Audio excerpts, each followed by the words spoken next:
Hello friends, so this is a Bhojpur Shiv temple. So let us see the history of it. इस अनूठे किंतु अपूर्ण मंदिर का निर्माण सुप्रसिद्ध परमारवंशी राजा भोजदेव प्रथम द्वारा किया गया था। राजा भोज कला एवं विद्या के महान संरक्षक थे। पश्चिमाभिमुख शिवालय रथिकाओं से युक्त एक विस्तृत जगती पर निर्मित है। मूलतः इन रथिकाओं में विभिन्न देवी देवताओं की मूर्तियां जड़ी थी। वर्गाकार गर्भगृह का प्रवेश द्वार चंद्रशिला युक्त है। गर्भगृह में स्थापित ओश युक्त शिवलिंग भारत में विशालतम है, 2.03 मीटर का है। गर्भगृह की द्वारशाखा पत्र सज्जता कुबेर, शैव, द्वारपाल, परिचारिकाओं तथा गंगा एवं यमुना की मूर्तियों से अलंकृत है। समकेंद्रित वलयों द्वारा निर्मित गर्भगृह का अलंकृत वितान 4 विशाल स्तंभों पर आधारित है, जिनके शीर्ष फलकों पर शिव, पार्वती, लक्ष्मी नारायण, ब्रह्मा, सावित्री एवं राम जानकी का अंकन किया गया है। मंदिर का बाह्य भाग मदल शीर्षकों पर आश्रित अलंकृत छज्जों से सुसज्जित है। इस मंदिर के निर्माण हेतु एक चुनाईदार रपटे का निर्माण किया गया था, जिसके ऊपर से निर्मित विशाल वास्तुखंड मंदिर के ऊपरी भाग तक ले जाए जाते थे। रपटे का कुछ भाग लोगों द्वारा क्षतिग्रस्त कर दिया गया है। मंदिर के समीप संग तराशों द्वारा गढ़े गए स्थापत्य खंड एवं प्रस्तर चिप्पियों के ढेर हैं। मंदिर निर्माण हेतु प्रस्तर समीपस्थ प्राचीन खदानों से ही प्राप्त किया जाता था, जिनके काटने के चिन्ह अब भी मिलते हैं।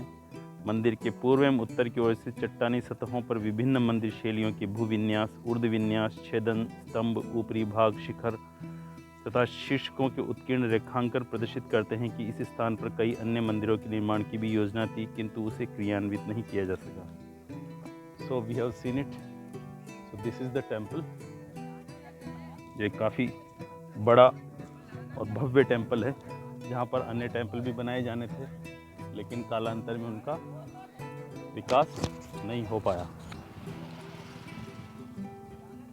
सो let us explore this temple.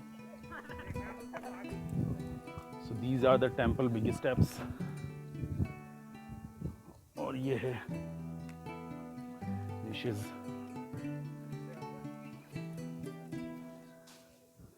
C the surroundings of the temple. काफ़ी जगह बनाई हुई है, वहाँ पर भी टेम्पल बनाए जाने थे। मंकी महोदय आराम कर रहे हैं। और दूर देख सकते हैं आप, वहाँ पर बाउंड्रीज बनी हुई है, तो वहाँ भी मंदिर बनाए जाने थे।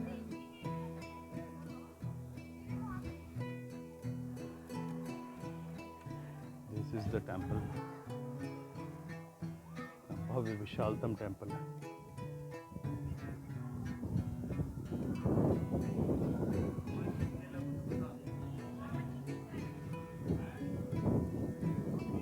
काफ़ी देवी देवताओं का, अप्सराओं का, गंधर्व, द्वारपालों का अंकन किया हुआ है, और इन शिलाओं को आसपास से ही उत्कीर्ण करके लाया गया था। ये मकर का मुख, जिससे अंदर का ड्रेनेज सिस्टम काम करता है। So this is it. विशालतम है। और ये वो रैम्पार्ट है, जिससे मंदिर के ऊपर तक पत्थर ले जाए गए होंगे और वहाँ से इसका निर्माण किया गया होगा। Let us see the back side. Back side भी देखते हैं हम।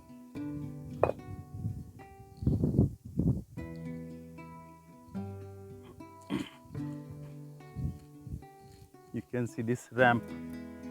संभवतः पिरामिडों का और जितने भी भव्य मंदिर और स्ट्रक्चर हैं, उनका इसी तरह रैंप बनाकर निर्माण किया जाता होगा। देखिए कितनी बड़ी बालकनी बनाई हुई, विशाल, और जहाँ पर मधुमक्खी के छत्ते लगे हुए हैं, और आसपास एक गुंबदनुमा संरचनाएं।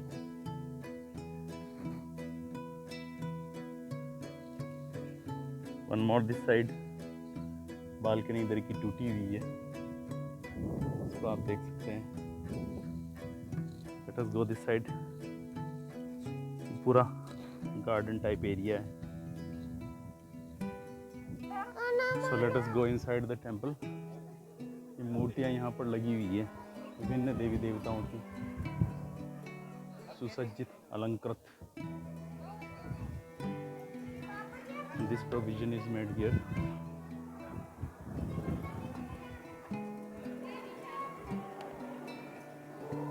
और ये विशालतम शिवलिंग।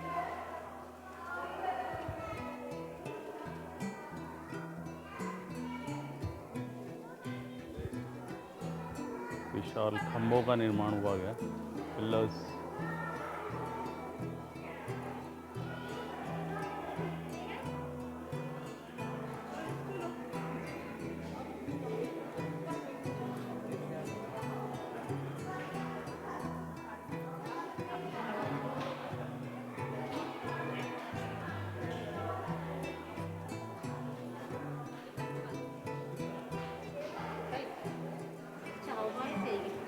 Ate sama lebih.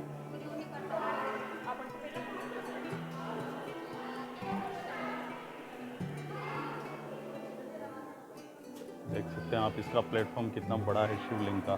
3 स्टेप्स के ऊपर जाकर फिर शिवलिंग बनाया हुआ है। विशालतम संरचना।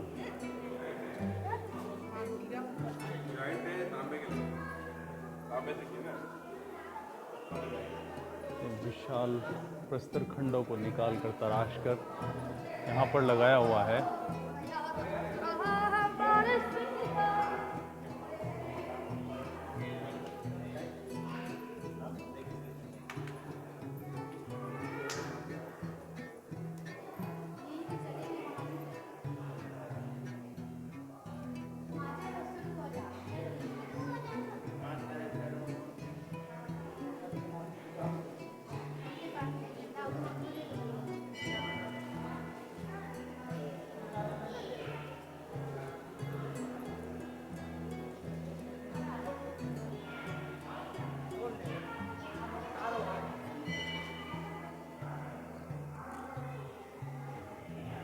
कितना बड़ा है, कहाँ है? उल्टी मतलब वो तो हॉरिजॉन्टली लगेगी ना। हाँ ऐसे लगाते हैं ना। पर ये जी पिलर्स कितने बड़े हैं। विशालतम शिवलिंग है 2.03 मीटर का।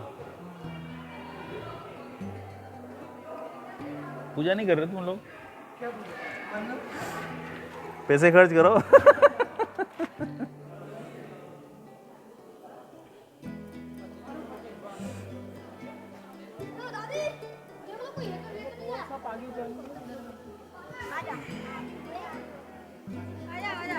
इतना बेटा इतना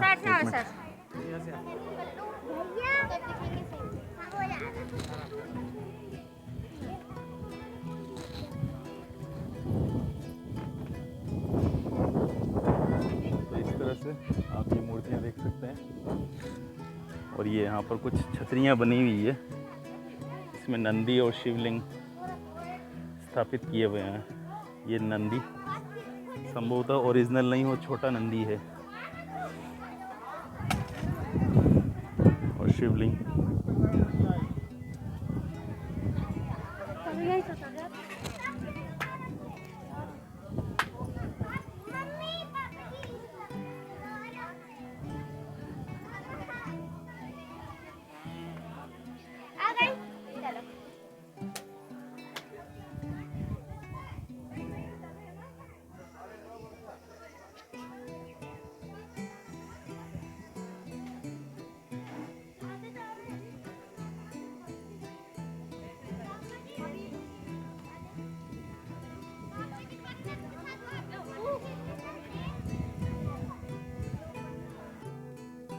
with this we are ending this vlog, guys.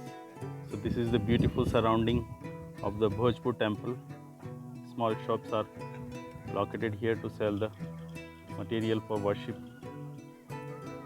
of Bhole, and it is developed as a tourist place by the MP government. Okay guys, bye.